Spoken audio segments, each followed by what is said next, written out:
orang tua tuh meminta bagaimana kita bisa bertanggung jawab untuk diri. Jujur, saya kaget setelah mendengar itu bahwa mama saya lemah. Di sini saya ingin menyampaikan kepada teman-teman semua, mohonlah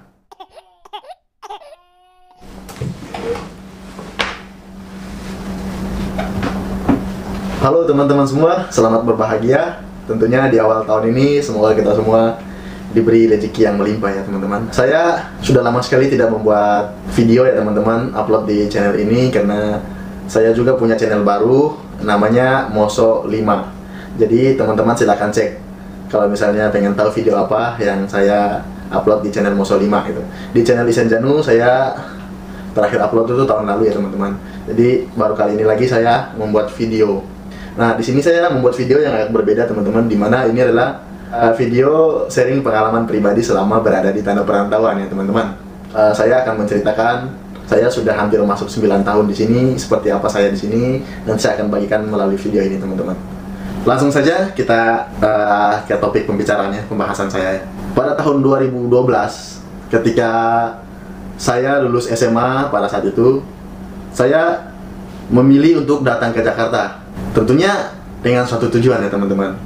Saya adalah anak dari seorang petani tulen yang semua punya kekurangan, serba kekurangan. Jadi saya memilih datang ke Jakarta itu bukan suatu keistimewaan buat saya, bukan suatu hal yang berlebihan buat saya, tetapi suatu tantangan buat saya. Bagaimana saya datang ke kota metropolitan seperti ini? Apakah saya bisa fight di sini? Atau saya kembali mengharapkan orang tua? Jadi pada saat itu saya datang dengan beberapa teman saya. Kebetulan kita juga mau kuliah di sini ya teman-teman. Tentunya datang ke sini dengan tujuan kuliah sambil kerja gitu.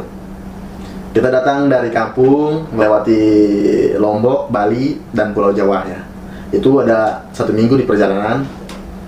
Jujur ketika pertama kali nyampe Jakarta bingung lihat gedung-gedung tinggi. Wow, ini seperti yang saya lihat di televisi, ternyata sekarang saya bisa lihat dengan mata kepala sendiri ya.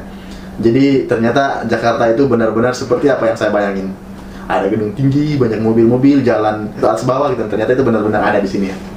Oke lah, kami tiba di Jakarta dengan senang hati tentunya, dengan menyambut kota metropolitan ya teman-teman. Jadi pastinya kita anak kampung, anak singkong ini sesuatu hal yang wow, mewah sekali gitu kan datang ke sini.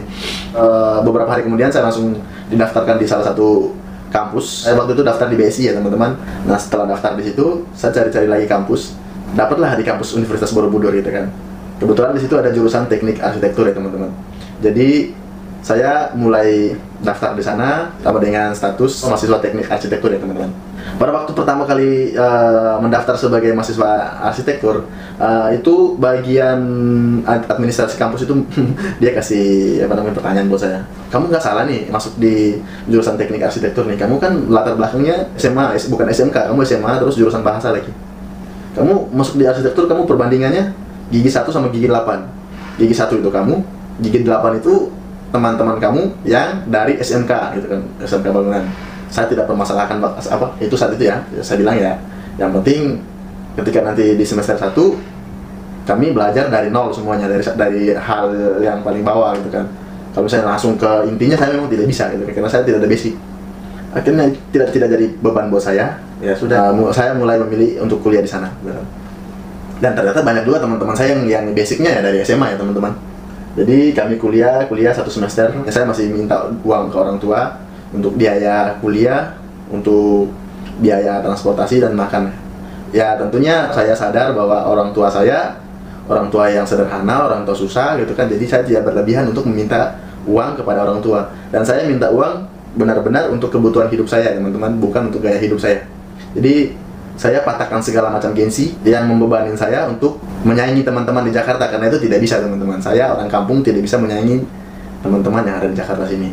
Ya tahu sendiri kan seperti apa gitu kan, levelnya beda teman-teman. Oke lah, semester 1 saya masih berangkat kuliah dari Bekasi ke Jakarta Timur. Itu lumayan ya, bisa 1 jam di perjalanan kalau misalnya saat macetnya. Semester kedua saya mencoba untuk memberanikan diri untuk mencari pekerjaan teman-teman. Waktu itu kebetulan kita aktif di gereja Katolik, jadi kita bekerja di sana sebagai OB, sebagai koster, sebagai teknisi yang jaga genset ya teman-teman. Kita yang isi solar, kita yang ganti lampu apa segala macam gitu kan. Cuman di situ kita waktu itu ikut om ya, jadi hanya membantu di sana. Nah, kebetulan dari sana saya kenal dengan seorang kontraktor yang setiap hari main catur dengan kita di situ gitu kan. Jadi sharing-sharing lah, kamu kerja di mana? Saya tidak kerja gitu kan. Tapi saat ini sedang kuliah dan membutuhkan banyak biaya untuk biaya hidup saya gitu kan. Ya, pada saat itu dia menawarkan saya untuk, ya sudah, bagaimana kalau kamu ikut sama saya gitu kan. Kamu saya gajiin harian. Saya langsung jawab, oh ya pak, baik pak, itu kira-kira apa kerjanya? Dia bilang, kamu ngecat genteng-genteng bekas gitu kan. Jadi teman-teman, genteng bekas itu yang bekas renovasi rumah itu kan sudah lapuk ya teman-teman, suruh saya ngecat gitu kan. Dan kamu nanti dibayar per hari kamu kerja. Oh, saya dengan senang hati saya melakukan hal itu teman-teman ya. Jadi beberapa hari kemudian saya merasa betah dengan pekerjaan saya ngecat itu di kebetulan pada saat itu saya ngecat di gudangnya dia ya, gudang kayak seperti gudang mebel begitu ya teman-teman. Jadi saya ngecat sampai selesai, pulang sore gitu kan. Kebetulan dari tempat itu ke tempat tinggal saya agak jauh teman-teman, itu bisa sampai 2 jam ya. Saya pulang sore itu jalan kaki ke tempat tinggal saya itu kan. Besoknya setelah saya pikir-pikir, kalau misalnya saya pulang capek di jalan gitu kan. Jadi terus saya memikirkan untuk, wah bagaimana kalau saya tinggal di gudang ini saja itu kan, saya tidur di sini saja biar nanti tidak pulang pergi. Pada waktu itu kebetulan liburan semester ya teman-teman, liburan semester 1 ke semester 2, jadi 1 bulan libur kita. Jadi akhirnya saya memilih untuk membersihkan gudang itu, untuk tidur di situ. Nah, keesokan harinya bosnya itu datang melihat saya, kok kamu pagi-pagi amat datang ke sini gitu kan. Jadi saya bilang, maaf pak, saya tadi malam tidak pulang, saya tidur di sini. Lah kok bisa kamu tidur di sini? Bagaimana caranya maksudnya? Kok kamu tidurnya di tempat seperti ini? Sebenarnya iya pak, saya nyaman tidur di sini. Oke, bos saya mungkin pada saat itu merasa biasa-biasa saja ya, sudahlah, itu kan mungkin dia capek. Tetapi beberapa hari saya tidak pulang, saya tidur di situ. Jadi suatu pertanyaan buat dia, kamu mau betah tinggal di sini? Saya bilang betah pak. Akhirnya dia menawarkan, ya sudah kalau kamu itu tinggal di sini aja nggak apa-apa gitu kan. Nah saya kan istilahnya dibilang seperti itu jadi senang gitu kan, sudahlah tinggal di sini. Akhirnya saya tinggal di situ, pergi kuliah juga dari situ. Kebetulan tidak harus jalan kaki lagi. Jadi saya langsung naik angkot. Di depan gudang itu ada jalur transport jalan raya teman-teman. Jadi langsung naik angkot pergi kuliah. Jadi selama saya 1 semester itu saya tinggal di gudang itu teman-teman ya. Gudangnya seperti teman-teman lihat ini, ya sangat bagus ya buat saya pada saat itu untuk tidur gitu kan. Jadi saya tidur di situ, saya bawa pakaian di situ juga untuk kuliah segala macam. Pada saat itu saya tidak digaji tetap ya. Jadi intinya ya kalau ada kerjaan saya kerjain, saya dapat uang gitu kan. Pada saat itu saya memikirkan yang penting saya punya tempat tinggal sementara gitu kan, yang membuat saya nyaman.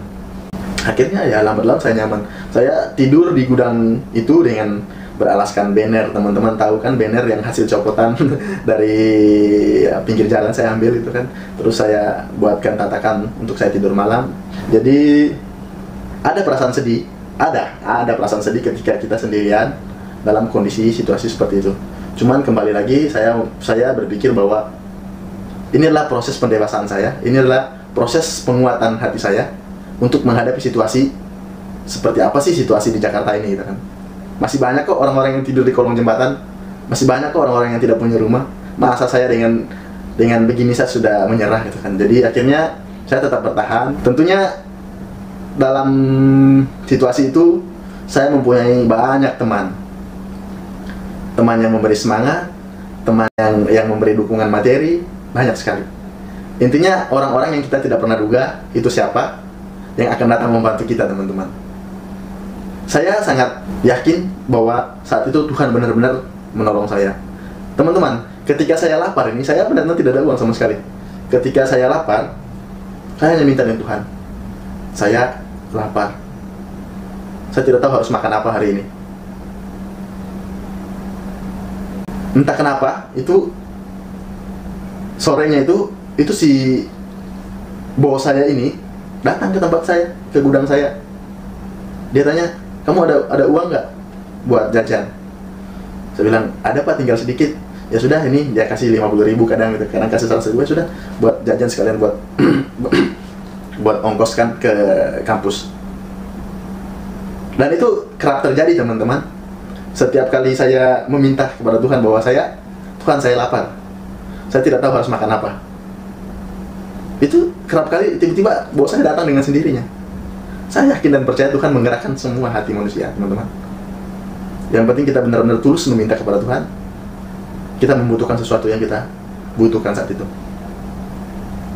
Akhirnya setelah berapa lama di situ, saya disuruh kerja lagi sama dia untuk istilahnya bantu dia. Itu waktu itu tidak ada ikatan gaji ya teman-teman. Yang intinya saya kerja, saya dikasih uang gitu kan, tidak ada ikatan gaji sama sekali. Dan saya tidak mempermasalahkan itu. Yang penting ada ongkos biaya transportasi ya, ongkos angkot ya teman-teman. Karena pada saat itu agak jauh, 3 kali naik angkot, jadi saya membutuhkan banyak uang untuk naik angkot. Di kampus saya tidak pernah makan sama sekali teman-teman. Saya dulu tipe orang yang kuliah pulang, atau teman-teman bilang kupu-kupu. Itu saya kenapa kupu-kupu, karena saya tidak punya uang untuk belanja atau untuk minum kopi atau beli rokok di kantin teman-teman. Jadi saya memilih untuk pulang. Dalam perjalanan pulang juga ya kadang jalan kaki teman-teman. Untuk menghemat uang 2.000 rupiah, saya jalan kaki dari ya jaraknya itu istilahnya 1 kali truk perjalanan. Kan saya 3 kali tuh naik angkot tuh, 1 kali truk perjalanan itu saya gunakan dengan jalan kaki untuk menghemat uang 2.000 saja teman-teman. Saya hemat, saya jalan kaki berkilo-kilo. Cuman itu dulu saya tidak jadikan itu beban ya teman-teman. Kenapa? Saya punya pikiran pada saat itu, wah saya melakukan ini sekalian olahraga dong. Saya olahraga, jadi tidak menjadikan itu adalah beban buat saya harus jalan kaki. Orang tua saya pada saat itu saya tidak cerita sama sekali tentang bagaimana anaknya di sini. Saya paling pantang menceritakan hal itu. Karena apa? Mama saya pasti selalu berpikiran yang macam-macam ketika kita sudah memberitahu keadaan kita yang sesungguhnya. Itu semua orang tua pasti selalu memikirkan yang tidak-tidak. Jadi saya tidak mau mereka membebankan diri hanya karena saya gitu kan. Masuk semester 2 ke 3 itu kan liburannya panjang sekali teman-teman. Itu sekitar 4 bulan. Itu kampus saya itu liburnya sekitar 4 bulan. Jadi punya waktu banyak untuk saya bekerja. Nah, saya kan punya kenalan, dia merupakan kuli bangunan ya, kuli bangunan. Akhirnya saya sharing, saya ini pengen punya pekerjaan yang istilahnya menghasilkan uang, apapun pekerjaan itu. Jadi bilang, oh sudah, kalau kamu mau ikut saya. Kemana? Saya bilang, ikut mana? Wah, jadi itu kita, jadi kuli kita. Kamu mau tidak? Saya bilang, oh itu pekerjaan yang saya suka. Saya bilang, saya jadi kuli saya suka. Kenapa? Karena saya bermotivasi biar sambil olahraga teman-teman. Akhirnya saya ngikut dia, kita jadi kuli bangunan. Saya ngikut dia tuh selama liburan semester itu ya teman-teman. Jadi kuli bangunan di Bekasi. Waktu itu di hotel, aduh saya lupa namanya. Ini saya akan tampilkan fotonya. Di hotel ini saya bekerja dari lantai 1 ya. Kita istilahnya dari lantai 1 waktu itu sampai lantai topping off kita bekerja.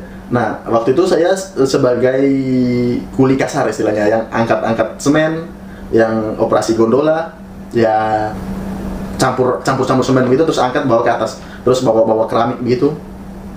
Itu luar biasa teman-teman, itu pengalaman saya luar biasa. Dan itu kadang saya saking capeknya saya menangis. Saya menangis mungkin ternyata di perantauan ini ya seperti ini yang saya hadapi gitu kan.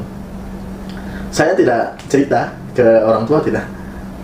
Jadi saya fight ngumpulin uang untuk bayar semesteran. Waktu itu kan apalagi kita ini kuliah di teknik arsitektur nih, dituntut harus punya laptop ya teman-teman, biar kita bisa menjalankan program AutoCAD namanya. Kita gambar-gambar desain rumah tuh dengan menggunakan laptop itu ya teman-teman. Itu yang membuat saya fight. Saya pengen dapatkan laptop ini, walaupun second tidak masalah. Dan entah kenapa ada orang baik yang memberi saya laptop, yang meminjamkan saya laptop. Jadi saya pergunakan uang itu untuk bayar semesteran ya teman-teman. Orang tua juga masih ngasih, saat itu masih ngasih, cuman sesuai dengan permintaan saya. Ketika uang saya tidak mencukupi untuk bayar semester, contoh sisa 1 juta, 2 juta begitu, ya sudah saya minta ke orang tua bahwa saya butuh uang sebesar ini untuk bayar semester. Itu selebihnya saya yang tanggung teman-teman. Saya yang urus sendiri. Setelah itu saya masih tinggal di gudang itu, masih tinggal di gudangnya bos saya itu. Jadi saya omong baik-baik sama dia, Pak, saya kerja di kuli bangunan ini, tapi saya masih tinggal di sini untuk sementara waktu. Oh, nggak masalah, katanya, nggak masalah.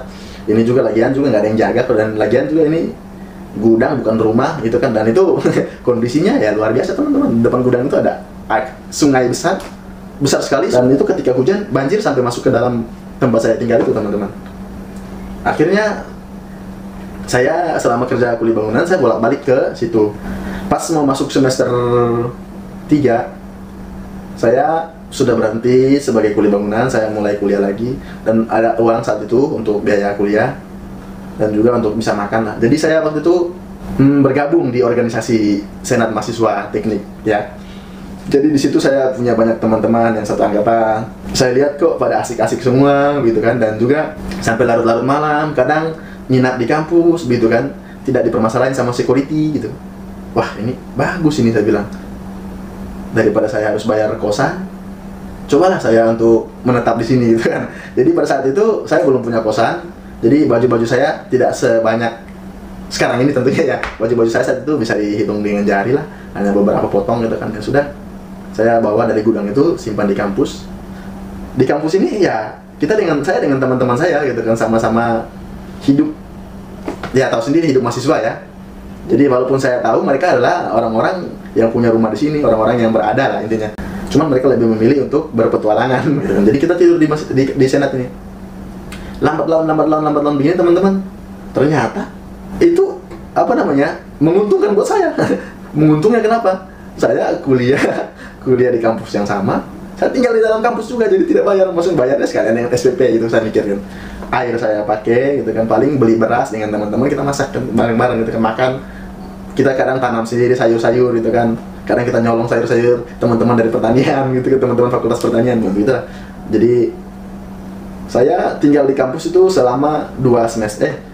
2 semester lah. Pokoknya bukan 2 semester, 2 tahun kira-kira, 2 tahun. Saya tinggal di kampus, teman-teman lain libur, saya sendiri. Dan kebetulan waktu itu di kampus kita diizinkan untuk memelihara anjing, teman-teman. Jadi saya bisa memelihara anjing, dan anjing banyak ya di kampus itu. Pas teman-teman mulai aktif kuliah, anjing-anjingnya dijual-jualin gitu kan, dikasih-kasih ke orang gitu kan. Nah, setelah itu saya ngikut teman juga, kerja masih di ruang lingkup bangunan juga, karena mungkin kita basicnya teknik, jadi kerjanya hanya di bangunannya. Jadi saya ngikut teman itu kerja di sebuah apartemen, itu kebetulan apartemen itu sedang dibangun ya teman-teman. Jadi di situ juga kita tenaga harian lepas juga, walaupun saat itu saya bukan jadi kuli lagi. Saya waktu itu asisten pelaksana ya, dengan teman saya, teman satu kampus, sama beda jurusan, dia teknik sipil, saya teknik arsitektur. Kita kerja juga selama 6 bulan, ya lumayan lah untuk misalnya saya bisa beli motor. Saat itu saya sudah bisa beli motor ya teman-teman. Jadi beli motor second, motor Revo gitu kan, itu teman-teman lihat motor Revo dengan harga murah tentunya ya. Saya juga tetap minta ke orang tua waktu itu, karena saya tidak sanggup untuk saya semua yang beli, karena masih banyak keperluan. Jadi saya minta ditambahin orang tua untuk bisa beli motor. Akhirnya bisa beli motor, jadi bisa kemana-mana gitu kan. Nah, pas masuklah semester 8 teman-teman. Masuklah semester 8 ini, saya sudah tidak kerja. Saya waktu itu fokus ke pengerjaan skripsi ya teman-teman. Saat itu skripsi saya tidak semulus teman-teman saya, sehingga saya tidak bisa mengikut wisuda pada saat itu ya. Tidak ikut wisuda bareng mereka, karena belum ada kesiapan dari saya, skripsi saya. Jadi saya ditunda. Tentunya semangat saya untuk menyelesaikan kuliah sudah mulai down ya teman-teman, menurun ya. Apalagi kita melihat teman-teman satu angkatan sudah pada selesai, yang ditinggal kita sendiri. Walaupun pada saat itu masih banyak teman-teman saya yang satu angkatan, cuman itu istilahnya mereka pada sibuk dengan pekerjaan semua ya. Yang benar-benar fokus mengerjain skripsi itu saya dengan beberapa teman-teman saya. Mereka lulus itu kan, sudah senang. Saya di situ malas, tidak punya niat lagi untuk mengerjakan.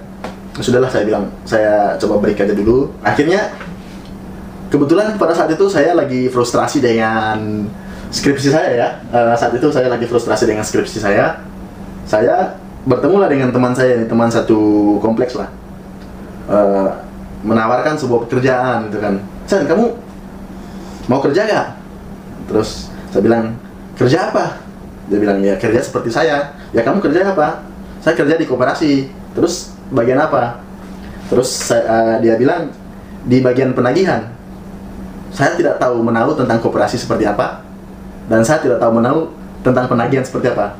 Nah, pada saat itu saya sharing dengan kakak saya di sini, kakak yang kita sudah jadi keluarga lah. Intinya siapapun orangnya yang baik sama kita dijadikan saudara. Jadi saya sharing, gimana kak? Ya sudah, kamu terima aja, ambil aja. Akhirnya saya bilang, ya sudah, nanti saya bawa buatkan lamaran untuk bekerja di sana. Saya buat lamaran, tentunya ya pekerjaan sebagai debt collector atau penagih hutang. Tipe-tipe macam saya itu tidak masuk dalam kriteria ya sebenarnya, teman-teman. Jadi saya buat lamaran ini, bawa ke kantor. Hampir 3 minggu saya tunggu, ternyata dipanggil. Kenapa lama, teman-teman? Kenapa lama saya dipanggil? Karena saya tidak diprioritasin ternyata, karena melihat dari basic saya kuliahnya di teknik arsitektur.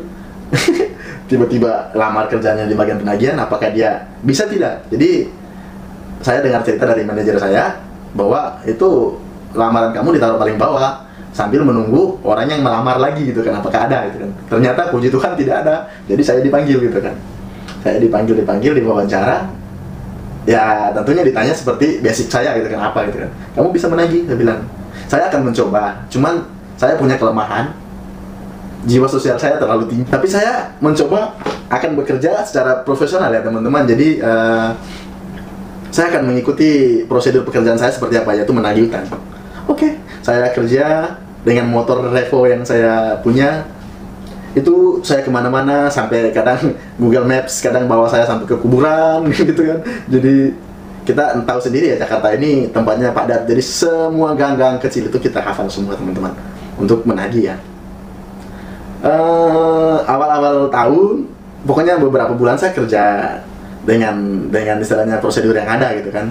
Cuman ternyata teman-teman, saya tidak profesional ya dalam bekerja ya. Dimana saya tidak tega gitu kan melihat orang-orang yang saya tagih, yang saya datangin gitu kan. Tentunya saya tidak gampang dibodohin teman-teman, saya tidak gampang ditipu gitu kan. Jadi saya benar-benar tahu orang ini tidak bisa membayar atau belum bisa membayar pada saat itu ya, dengan latar belakang yang ya memprihatinkan. Saya bilang gitu kan, ya sudah gitu kan, saya yang talangin pinjaman kalian saat ini gitu kan. Tapi jangan bilang ke kantor, jangan ngomong ke kantor bahwa saya yang talangin. Anggap saja ini uang kalian, jadi saya yang bantu. Tapi kalian jangan merasa keenakan, karena ini saya benar-benar membantu. Besok saya datang lagi, kalian harus punya gitu kan. Tentunya ini adalah perbuatan yang sebenarnya tidak memuji gitu kan, apalagi tidak ada tanggung jawab kerja ya di sini. Cuman saya bergejolak melawan hati nurani, jadi saya melakukan itu. Lambat-lambat bekerja, saya tidak mampu teman-teman, tidak kuat, karena saya bekerja dengan hati gitu kan, bukan bekerja secara profesional ya. Jadi saya tidak kuat. Akhirnya ya manajer saya pun tahu, atasan saya pun tahu, saya dipindah divisi teman-teman. Dipindah divisi ke divisi yang lain. Jadi saya kerjanya di back office ya, di kantor. Puji Tuhan, sampai saat ini saya masih bekerja ya di kantor yang sama dari 2 tahun yang lalu saya melamar ya teman-teman. Lagi asik-asiknya bekerja, saya tidak memikirkan sama sekali tentang skripsi saya teman-teman. Kali bagaimana saya harus menyelesaikan skripsi saya. Tiba-tiba ada WA dari kaprodi saya teman-teman. Kaget saya kan baca WA dari kaprodi saya. Dia ngasih 3 pilihan di situ teman-teman. Pertama, kamu mau lanjutin skripsi kamu atau tidak dalam waktu beberapa bulan, 1 bulan ke depan. Yang kedua, kamu harus pembaruan NIM, ngikut ke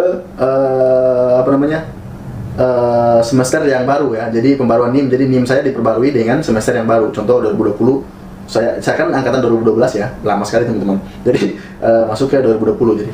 Terus yang ketiga, kamu memilih untuk mengundurkan diri dari kampus untuk tidak melanjutkan lagi proses studi kamu. Pada saat itu saya langsung spontan menjawab bahwa saya tidak milih ketiga-tiganya. Saya pengen menyelesaikan skripsi saya, apapun tantangannya saya pengen menyelesaikan skripsi saya, menyelesaikan tugas akhir saya. Sebenarnya saya sudah selesai skripsinya teman-teman ya. Sidang kalau di teknik arsitektur itu ada 2 tahapan. Kalau dengan sidang sidang proposal sekali itu di luar ya. Kalau untuk skripsinya itu 2 tahapan. Jadi satu pertama itu sidang penulisan, itu bisa disebut sidang skripsi ya teman-teman, sidang penulisan itu. Kalau itu saya sudah selesai sidang di tahun 2018. Tinggal sekarang sidang lanjutannya itu adalah sidang gambar. Jadi di penulisan itu kita sudah buat konsep bangunan yang akan kita buat, itu kan hitungannya, perhitungan dan segala macam sudah selesai semua. Tinggal gambar doang di komputer kan itu. Cuman saya tidak mengerjakan selama 2 tahun. Jadi saya mulailah sudah berkonsultasi dengan kaprodi saya, dengan dosen pembimbing saya untuk mulai fight lah intinya. Tentunya dengan nangis-nangis ya teman-teman, saya menyelesaikan itu dengan nangis-nangis ya. Konsultasi dengan kaprodi sampai larut malam begitu kan, sampai sampai kita WA tuh sampai larut malam lah intinya gitu. Terus ditekan sama kaprodi, saya juga menekan sama-sama gitu kan. Jadi saya juga kadang, sudahlah bagaimanapun caranya pulang kerja harus fight lagi, kadang tidak tidur sampai pagi-pagi gitu kan, berangkat kerja lagi, pulang lagi, tidur sebentar, lanjutin lagi. Pokoknya intinya saya harus kelar dalam waktu sebulan. Nah, puji Tuhan teman-teman, saya ternyata bisa menyelesaikan itu dan bisa mengikuti sidang akhir ya teman-teman, sidang tugas akhir waktu itu. Saya mengikuti sidang dengan ya lumayan baik lah istilahnya, dengan persiapan saya yang matang, jadi semua berjalan dengan lancar ya teman-teman. Selama 2 tahun ketika saya mau kerjain waktu itu paling tidak sampai 1 bulan atau 2 bulan lah. Kalau saya santai-santai 3 bulan lah, itu kelar. Cuman karena tadi saya punya semangat sudah menurun, ya sudah saya lepas semuanya gitu kan. Jadi kembali lagi ke semangat kita teman-teman. Saya selalu berprinsip bahwa jika kita tidak bisa berlari, kita mencoba untuk berjalan di tempat. Tetapi jika kita tidak bisa berjalan di tempat, kita coba untuk merangkak ya teman-teman, kayak bayi gitu kan, merangkak. Dan jika juga tidak bisa merangkak, kita merayap teman-teman, merayap. Yang penting sampai ke tujuan yang kita mau, jangan berhenti di tempat, jangan stuck gitu kan. Jadi tentunya saya kuliah ini, orang tua, maksudnya saya sidang ini orang tua tidak tahu ya teman-teman. Selama saya selesai sidang skripsi pada saat tahun 2018, saya sudah punya bukti intinya ke orang tua bahwa saya sudah selesai. Padahal itu belum murni selesai teman-teman. Jadi saya membohongin orang tua selama 2 tahun ya teman-teman, bahwa saya sudah selesai kuliah, ternyata kenyataannya belum. Itu semua saya lakuin atas dasar dan pertanggungjawabannya, istilahnya saya tidak mau membebani mereka memikirkan yang berlebihan tentang saya. Apalagi orang-orang di kampung akan selalu membandingkan ya, anaknya, oh anak ini kok sudah lulus 4 tahun kok, 5 tahun kok udah lulus, masa kamu sudah waktunya tidak normal lagi untuk lulus kuliah gitu kan. Jadi saya bilang waktu itu saya sudah selesai, tinggal tunggu ijazah.